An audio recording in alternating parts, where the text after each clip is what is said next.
नमस्कार मंडळी, मी श्रद्धा आणि आत्ता मी उभी आहे सातारा जिल्ह्यातील कृष्णा आणि वेण्णा या दोन नद्यांच्या संगमावर, अर्थात संगम माहुली या ठिकाणी. आणि याच पवित्र गावामध्ये आपल्या छत्रपती शिवाजी महाराजांच्या सुनबाई म्हणजेच छत्रपती संभाजी महाराजांच्या पत्नी महाराणी येसूबाई साहेब यांची समाधी आहे.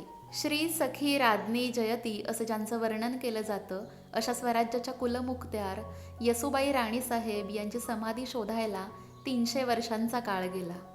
या समाधीचं संपूर्ण बांधकाम दगडी आहे आणि अतिशय भक्कम आहे. या इमारतीवर काही ठिकाणी विशिष्ट प्राण्याचं आणि फुलांचं कोरीव काम केलेलं दिसतं. बाहेरच्या बाजूने तर ही समाधी जणू काही भव्य तुळशी वृंदावन बघतोय की काय अशीच वाटते आणि आतील बाजूस ही अशा प्रकारे आहे. एकदा तरी इथे येऊन दर्शन घेण्याची आणि नतमस्तक होण्याची मनोमन खूप इच्छा होती आणि आज तो योग आला होता.